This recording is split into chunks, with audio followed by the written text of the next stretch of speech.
who are you? Who am I? My name is Ryan. I make music. Made some music this week. Now we're making some videos.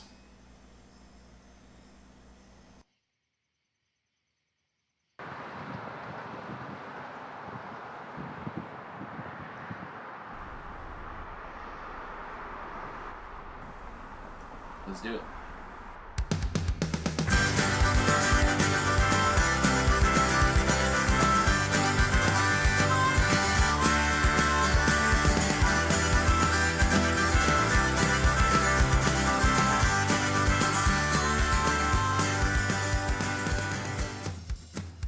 My name is Ryan Miracle. I'm a musician from Atlanta, Georgia, and we're here in Beech Mountain, North Carolina, recording my new EP, Before I Go. I've dedicated most of my life to music. I mean, I thought for this project it would be cool to give some insight into the recording process beyond just the final product of like a CD or an MP3. My friend Daniel, who I record music with, had this idea that it'd be really cool to come into this cabin in the mountains and just spend a week recording. I really like the idea, you know, it's just like working in this incredibly peaceful environment where we just roll film the whole time and try to capture the authenticity of what's happening. You know, like at the sandwich shop where the dude makes a sandwich in front of you, you know, I just wanted to make my music organically, and you know, I hope that people enjoy it for what it is. The cabin itself is awesome. I mean, the view is incredible. It's a great environment for what is usually the tedious work of recording. You know, the process can be really stressful. It requires a lot of focus. It's just several hours of one instrument and getting that layer done, and then several hours of the next instrument till you get that layer done. And of course, you get a tune, you get stressed out, you gotta take a break, you gotta eat, whatever. You know, and just being at the cabin away from my job, away from the routine, is really allowed me to just focus on the music. And you know, I guess the payoff is finally getting to hear those thoughts come to life in such a short period of time, and hopefully to be able to share with other people a small portion of what's going on inside my brain. There's 6 songs to the album. First track's gonna be called "Guided." I'd say that lyrically speaking, it's about the human condition. You know, we have a responsibility to take care of ourselves. I think it's like, you know, even if you have kids, you know, it's not going to help them to work yourself to death for their sake. So, you know, a certain part of you has to ensure your own kind of survival to be able to even be there for them. You know, it's like ultimately it's just about what it requires of you to be a person on this planet. The inspiration for Guided. I seem to remember just like having the general feel of it rummaging around in my head. And I don't know. Like, I think it's like in the shower. That's where I get a lot of my ideas. To be honest, there's something about the water just making that white noise sound allows you to just kind of daydream. So yeah, I'm sure it came out of something like that, and just like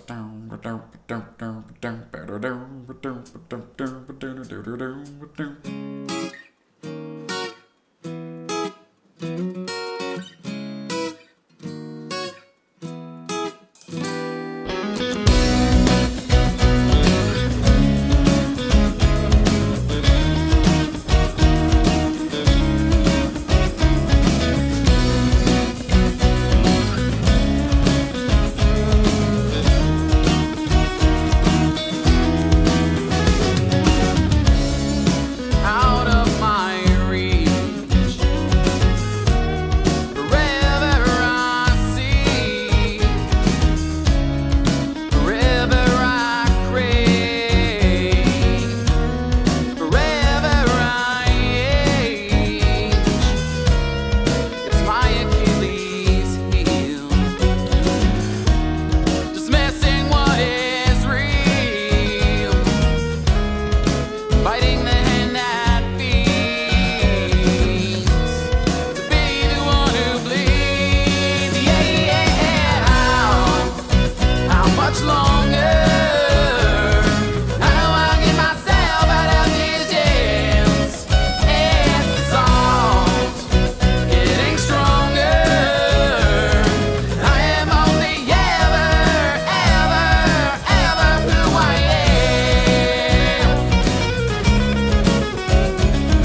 for the lives that we're living. How much longer? How do I get myself out of these jams? It's the songs getting stronger. I am only ever, ever, ever who I am.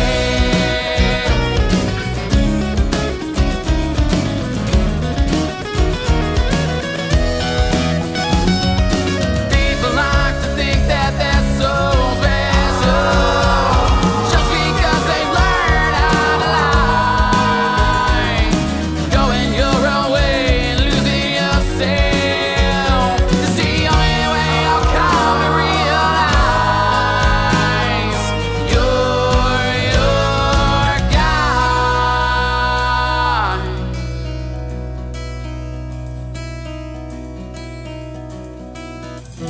Oh, how much longer? How do I get myself out of these jams? It's the songs getting stronger. I am only ever, ever, ever who I am. How much longer? How do I get myself out of these jams? It's the songs getting stronger. I am only ever, ever, ever who I am.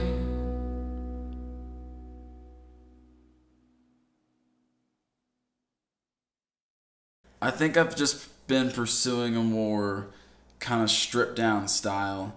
So like I'm finding a way to strip it down as much as possible to make sure that like it's full in a way that like at every moment there's something going on, but you know, it doesn't necessarily have to be like they're competing for each other. They all fit in their own little slot, you know.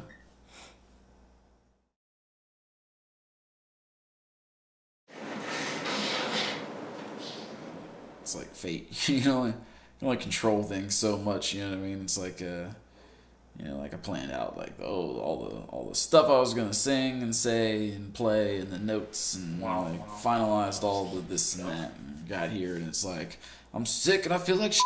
It's like why? So yeah, that was kind of frustrating. Day one, Ryan. How we feeling?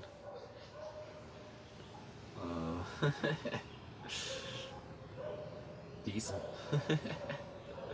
Can't tell how much that's medicine.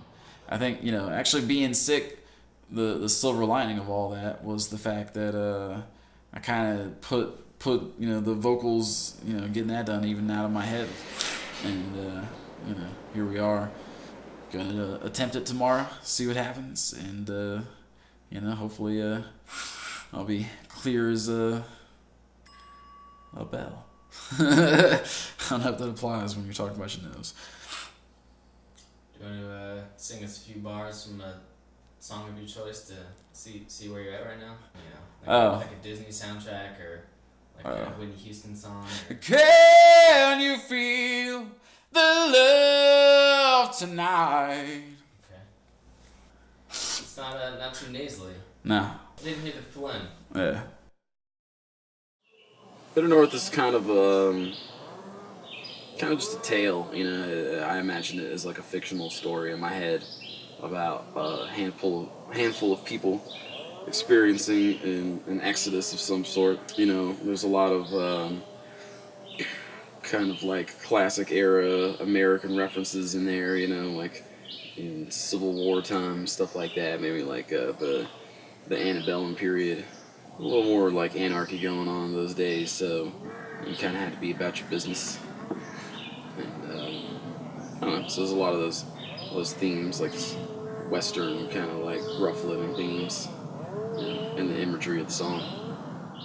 You know, I was imagining just like this frozen tundra wasteland that like was difficult to cross, and they like lost a lot of people. But when they had gotten to the other side, you know, and then like they passed all the danger and shit like that, they had a better understanding for what life was all about. It's a very like visual song, I think. You know, it's just like a lot of imagery, going on. I think that's like the imagery I'm trying to evoke. It has a very like haunting kind of feel. You know what I mean? It's just like there's something about it that just invokes a feeling of nostalgia. You know, and I want to say I wrote it in like 2008, maybe even 2007. And I don't know, I just remember it sticking. And it's like, you know, I kept writing songs over the years, and, you know, a lot of them would be, you know, good songs to me, and I would play them for a while, you know, and I would just kind of set them down and not play them anymore, and then write new songs, so on and so forth. But the Bitter North just kind of always stayed in, you know, in my bag of songs. And then just after a while I realized, you know, I haven't recorded this song. Like, I could probably record a ballin' ass version of the Bitter North, and it just so happens that I had the opportunity this week, and it's been pretty gnarly. Got some banjo on there. I never even expected it. But it sounds kick-ass with some banjo, so that's pretty badass. So words you would use to describe the song: ballin' ass, gnarly. Those are the takeaways of the Bitter North. Yeah. Okay. We hung our heads in sweet disdain the day we lost the war.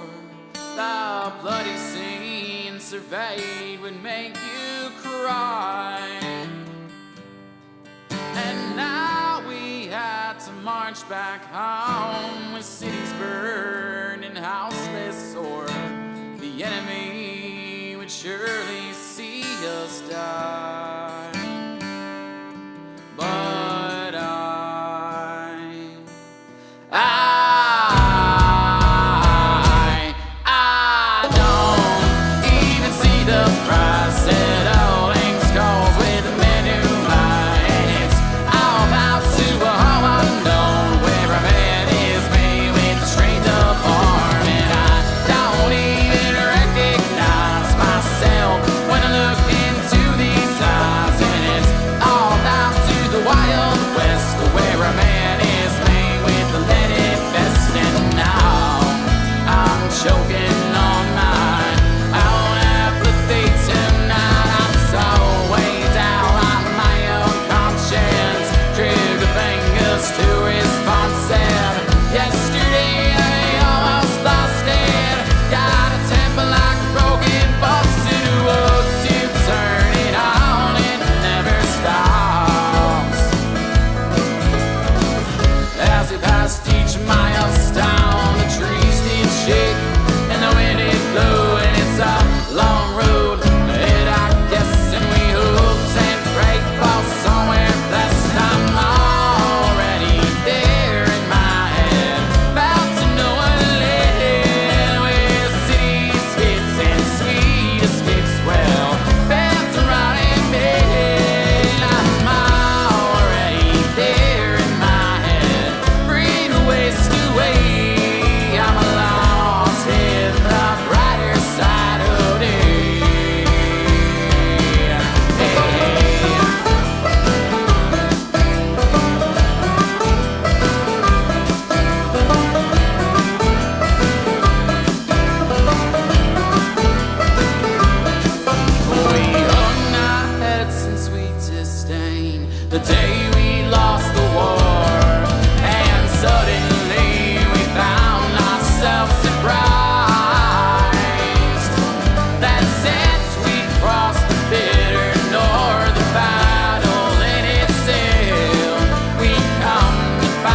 recording up here was awesome.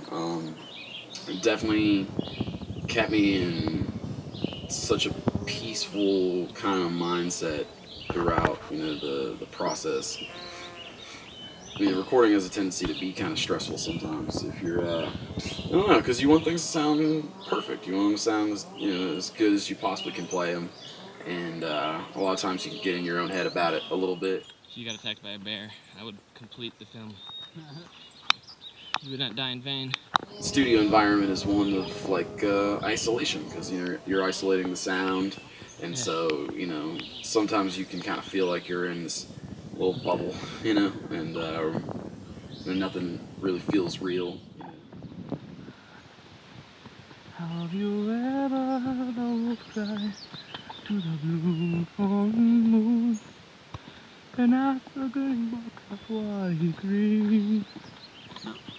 Maybe that's probably beneficial for a lot of people to kind of zone out and get in that thing, but I think that recording out here, it's such a natural environment. It's like you almost project yourself to it. It's like I'm not trying to zone out. I'm trying to zone in.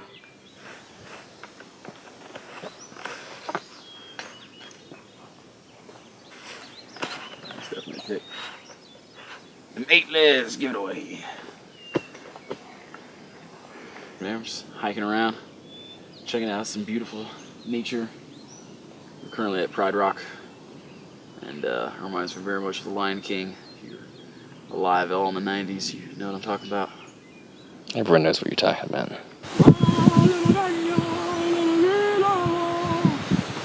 Hella deer out here. Mm-hmm. They just chill too. They don't seem to be afraid at all of your humanity. My humanity? Well, just anybody in general. I'll let you pretty much walk right up on them. I'm like, oh man, dude, come on, leave me alone. Just trying to eat my grass, leaves, whatever the hell I eat. I don't know what deers eat. Probably eat other deers for all I know. I don't know if that's accurate. Are you allowed to say deers? It's possessive. That's the rabbit's food, and that's the deer's food. There you go. Yeah, deers. So not the way that you were saying it. No, unfortunately not. Yeah. Oh well, grammatical correctness has never been one of my strong suits.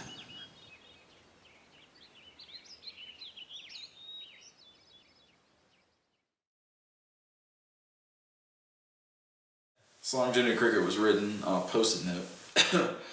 I think it's because I was living with my ex at the time, and she just had this way of losing things. So she would be like, oh, I'm gonna use this notepad, and then they would just be gone. And I was like, I have nothing to write lyrics down on, and I have lyrics that I want to write down. So I was just like, I'm just grabbing these post-it notes, and I just wrote as much as I could until I filled it. I was like, all right, yeah, that's a song. And then I turned it into a song. It was the words I ended up using, and I don't usually do that. That's a big difference in the writing style that I had for this album than I did for anything else. 4 out of 6, I'm pretty sure, I wrote the words to first, and then came back and added music to later, which is it's not really something that I do, so it's totally atypical songwriting style. This is an example of one of those. Jimmy Cricket is kind of I guess the underlying lyrical theme is that you don't really need say an institution in your life to tell you about right and wrong. I feel like that's kind of inherent in everybody. Everyone knows, at least to their own perspective's degree, the things that they don't want to do because it makes them feel bad. So I'd say, kind of follow that conscience, let your conscience be your guide. It's Jimmy Cricket. Musically, it's got a bass solo. I think I was kind of channeling a BT Bam kind of thing, maybe like a Tim B. Schmidt, But I don't know, just kind of yielded itself. There was a lot of opportunity for musicality kind of take the reins. It's very, very short lyrically speaking.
Day 2 wrap up. Day 2 wrap up, man. Got all the acoustic guitars done. About to go listen through all of them and make sure they're all solid, especially the last two, because we were kind of tying it on a bit. Had a few too many red hairs. What I have here is some of the finest brew that's available to man. There's a Red Hair Gangway IPA. It's capable of bringing beautiful women into your life, large sums of money, and your paternity tests will result negative. I guarantee it. So it makes you sterile. I didn't say that. So we'll go back in, make sure everything is looking good, solid, then we'll move on to the bass guitar and lay on that rhythm section. So far, everything's good. Feeling confident. You know, we're kind of balancing out in between taking enough time to where it's going to be good, but also leaving ourselves enough time to relax and chill and enjoy ourselves here. And, you know, actually kind of feel like we're having a vacation away from our normal jobs, you know. So, it's good. I'm having a fun time.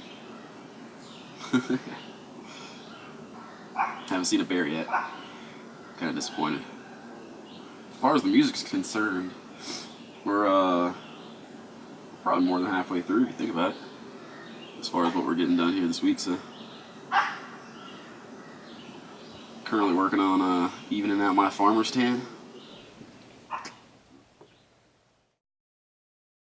Actually, yeah, it's a funny story now you mention it. So, you know, my whole early childhood, I remember, you know, banging on pots and pans. You know, like those Rubbermaid kind of snap top tubs that you can keep like your Christmas tree and shit like that. I would like just get sticks or, you know, those wooden spoons, just smacking those things. Or like I'd get like rubber bands, put it around a shoestring or a shoebox rather, and just be like, "Oh, I'm playing the guitar, Dad." And then Christmas, I was 7 years old. They bought me a beginner's guitar, you know, for a kid. And, you know, like I held on to it, played a little bit, you know, messed around. And I remember getting in trouble one year at school, maybe like 6 months later. And I had this book of chords, and my dad, as a punishment, made me go in my room and practice my chords, because I guess I hadn't been like playing my guitar as much as they'd assumed that I would, or I had told them that I would if they got me one, or however that works. You know, you want this guitar, now you have to learn how to play it. And you know, so I was in there practicing the chords, like, "Oh, I'm on punishment, blah blah blah blah blah." Next week, "Oh, you're on punishment, go in there and practice your chords." Like, "Oh, I'm on punishment, I'm learning my chords, blah blah blah." Next week, like, "Ah, you're on punishment, go in there and learn your chords." I'm like, "All right, this is actually kind of fun. All right, you can come out now." "I don't want to." "I'm good, I'm just going to stay in here and practice my chords." And it kind of all just started from there, really. And my dad went, "Hey, you know what? You actually know what you're doing now. Let me get you a real one." So I ended up getting my real big boy guitar somewhere around like age 10, something like that. Maybe a little older, I don't know. And, you know, and the way that I started learning how to play guitar actually was like writing songs. So I remember the first songs I wrote were about like cars. I remember one being like about a Lamborghini, one about like a Ferrari, you know, like that. Because I was like, you know, 10. That's what I knew. I was like, "Oh, that's cool. Let's rock and roll." Ooh, you know. Like.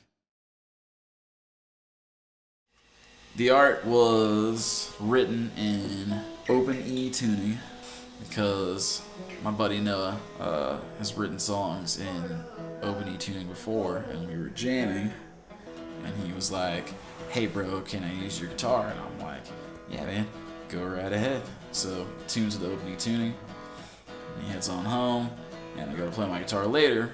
You know, I'm like, "Oh, this is different chords. I'm not used to this." And I'm like, "Hey, you know what? Just an exercise, you know, a mental exercise. Let's not do the things I usually do on guitar. Let's break the norm. Let's try this foreign tuning." And after about, I don't know, like a minute or so, I start just kind of doing this one little riff, and I'm like, "That's actually pretty cool. I think I'm gonna turn that into a song." So, you know, I just kept playing it and playing it and playing it, and came back, revisited it. I think I wrote the the chorus part the next day. I don't know. I mean, it's kind of like thematically, lyrically speaking, along the same lines as like a lot of my songs. It's all about like, almost like, I mean, I think I use the words "go with the flow" in the song. It's you just can't take things too seriously. I mean, the more you feel like you can control what's going on, the more out of control things are going to become for you. That's the art to life, is realizing those situations. I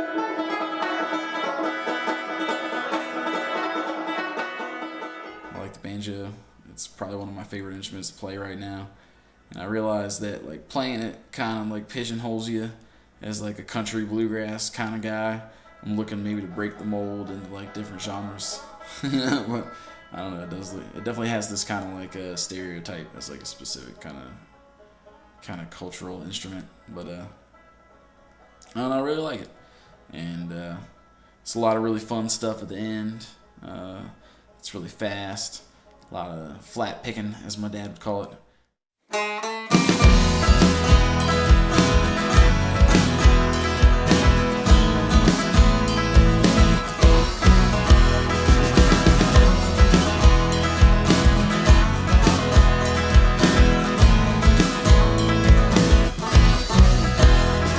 There's an art of life and an art of living. Those I may not describe them so.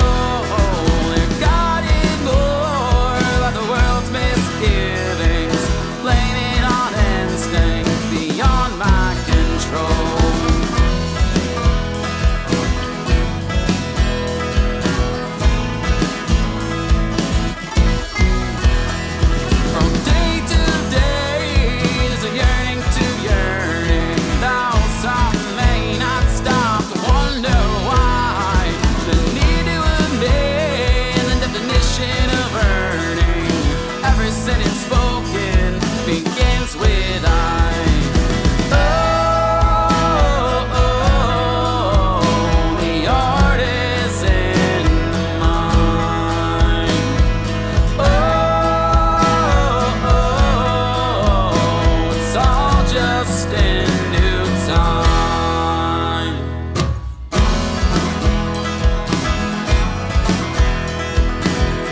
when I was in middle school, I was like 13 actually when the Offspring's Americana album came out, and that's pretty much like the first time I really wanted to play like hard rock music.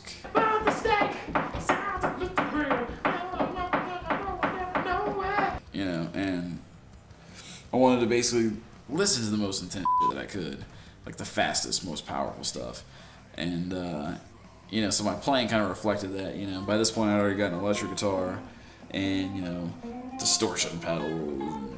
So since I had this kind of like underlying current of, you know, fast, intense stuff, when I reached high school and, you know, started finding like-minded people, you know, who were also musicians, it was around this time that, you know, I got invited to be in this, you know, metalcore, punk rock kind of, I don't know, it was, you know, whatever it was. It's kind of fun. It was my buddy Mike Lester. It was called Faith in Arms. Played drums in that band. I bought a drum set when I was 16 with Christmas money. Yeah, I think it was like $400. And I had bought the set because I felt like it was something that would benefit me.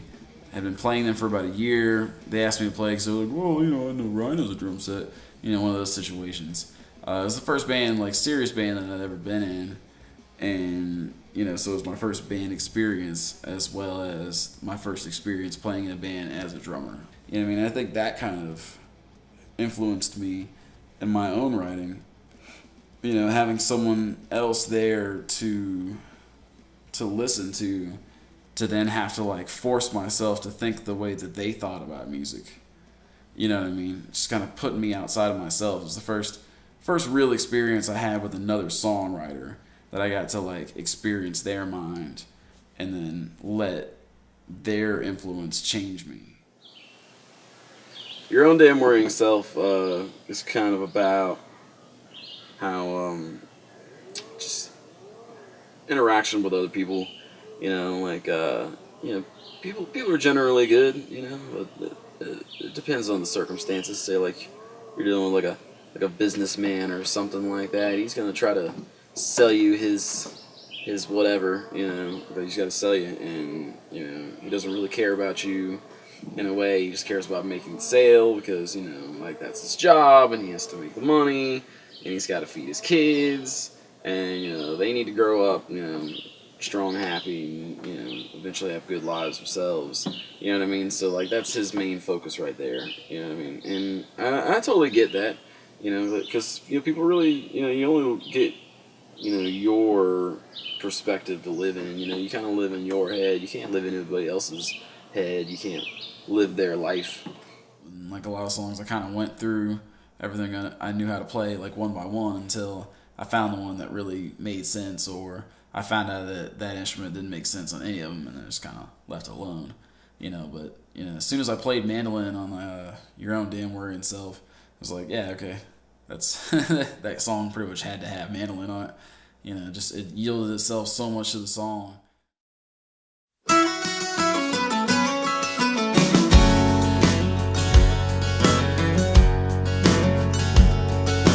Lately I've been thinking about laws.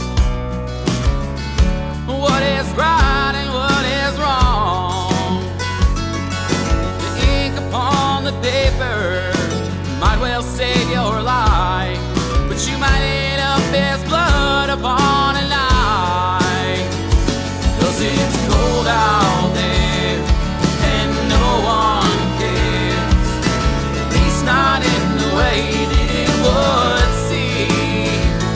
With those practiced smiles and indifferent eyes, you come to learn the world as it should never have come to be.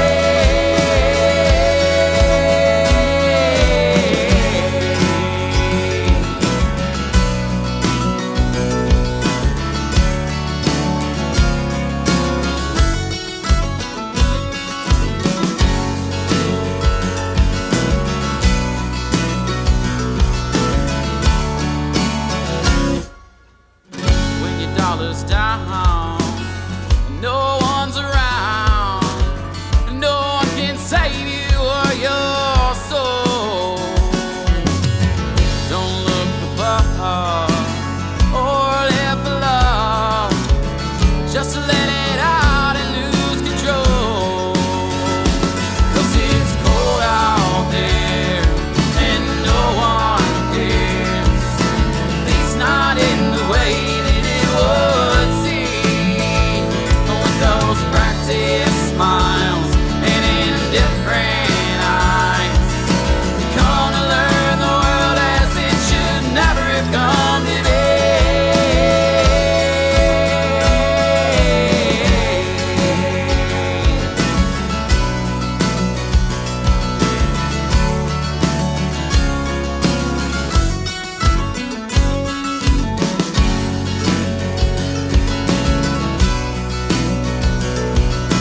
after Faith in Arms, and suddenly I realized, like, you know what? I feel like I'm just kind of stagnant because I'm not doing anything musically.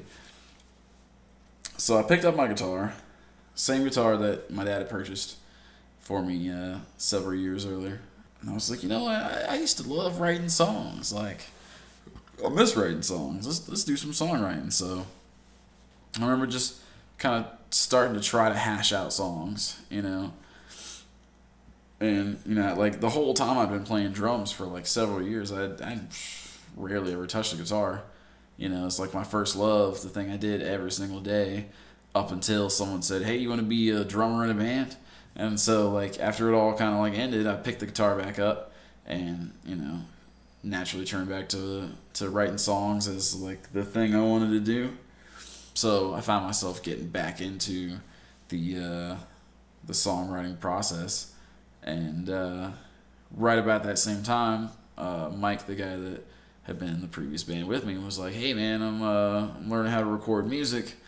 I'm going to school for it, like that, and I want to record some music, so I need people to record.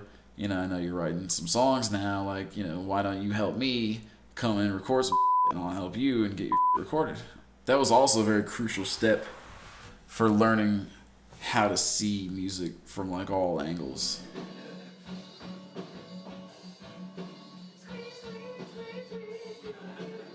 I don't know, they just have a similar sound because they're all built on the backbone of like an acoustic guitar, you know. But this particular sound that I was going for is probably the only thing musically that kind of binds them all together. You know, it's like real singer-songwriter, I guess. Like, I write songs in a way that I can play them if I'm the only one that's playing. You know what I mean? So that way it's not like it's missing too much. Like, but then in addition to what you have the bass of, you can add a bunch of instruments on top. So at the core of it is still a song that can be played by one man with one voice and one guitar. Essentially, we recorded 6 songs here, start to finish, and filmed the whole process. It was a lot of fun. You know, getting to see your mind just kind of pour it out, and you know, all of a sudden turned into this thing that could be communicated from person to person. It's pretty cool. You know, ate a lot of food, drank a lot of beer, had a lot of fun, went and saw some things, communed with nature. This process is more. It was more unpolished, I think. You know, there was a lot of ambient noise in the room, you know, like recording, you know, equipment all was in there too. You know, you get like this mild buzz.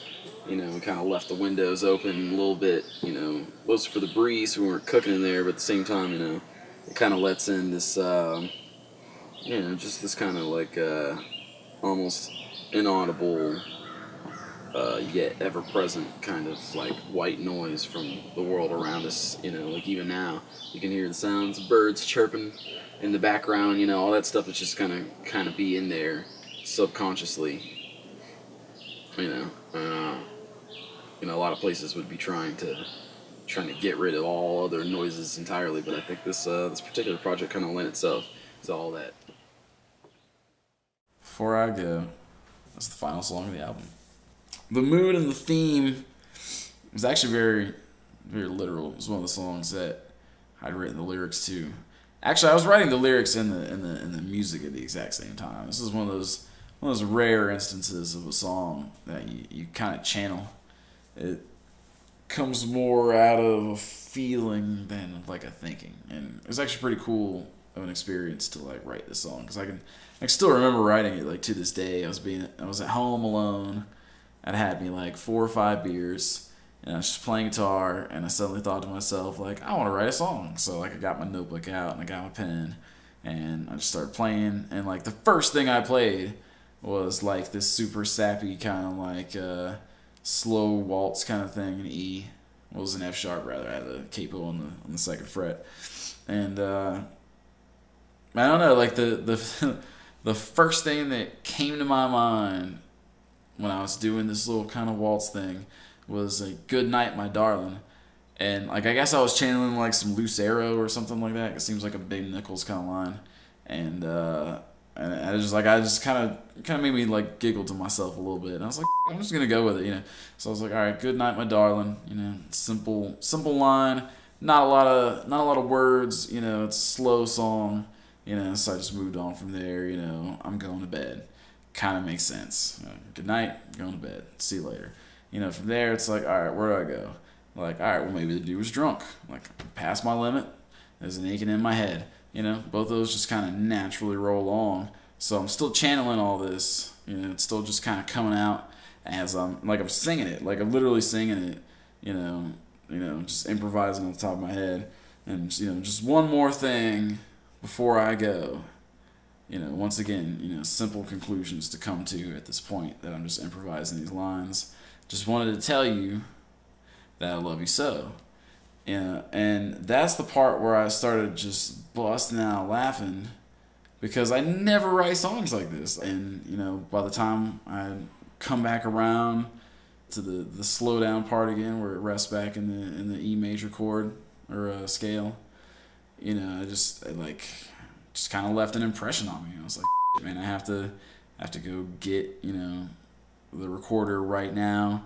I gotta write down these words. I gotta just make this exist and not forget the 3 minutes I just experienced. And then, you know, I did my best to capture it. And, you know, fortunately it was just one of those moments where a song just kind of comes out of nowhere and just hits you.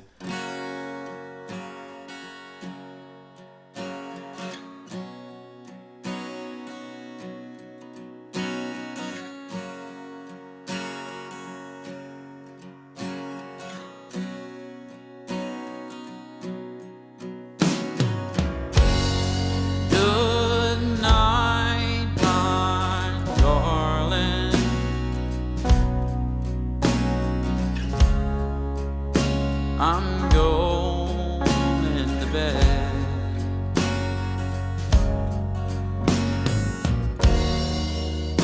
I've passed my living.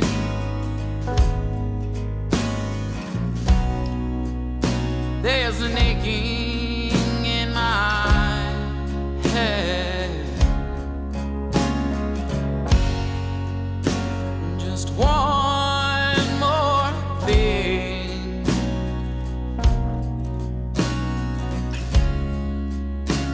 Before I go,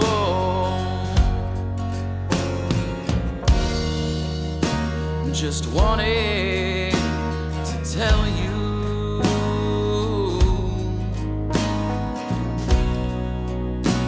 that I love you so. Oh, oh,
Wow.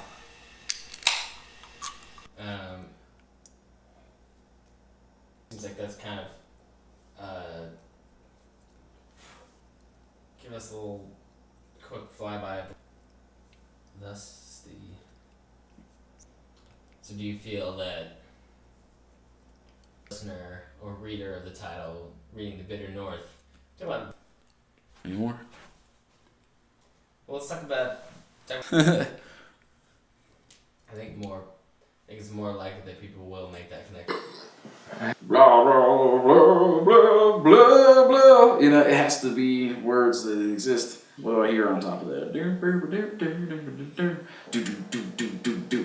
And I was like, whoa. I'm like, that's just kind of my style. You know? Okay.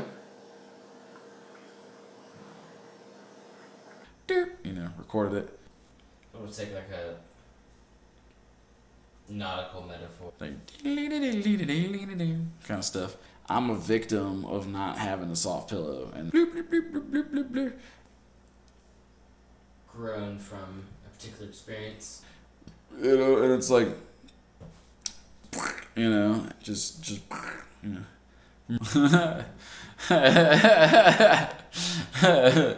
Any moment it can just grab you by the pant legs like a network of fungi. Cheers. Songs. Hold on. What does it mean for the album?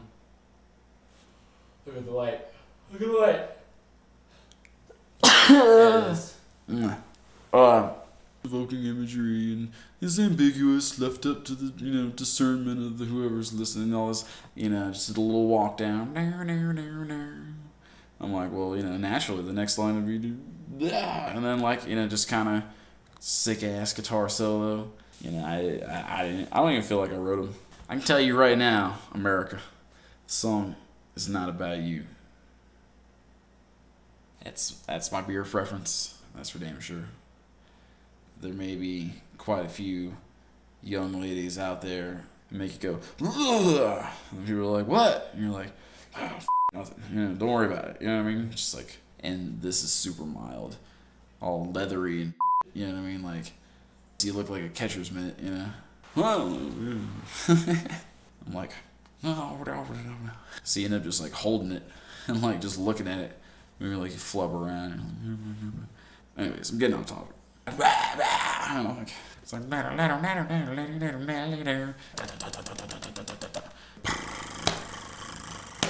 you know, whoa, you know, it was just crazy. Like, I can't believe people are doing this with their bodies, and then just brutal and manly. Post that or whatever people do. Ta-doops. Couple of months just going honing in your professional stagism, you know what I mean? Like Southern fried rock and roll. Southern fried rock and roll. With a healthy load of, you know, with the neck brace. Like, I can tell you this, if you take biscuit mix and mix it with water and cook it in a pan, you can make pancakes. Alright, we won't sterilize you. You're fit to make babies. That's all it is, a little snip snip. Where's the definitive border between smart and stupid? No, you don't, you know? Hey, you know, this whole day you just experienced, you've been dead. Then, woo, you know, and that's the beauty, in my opinion, behind my opinion. I think I'm done talking for the evening.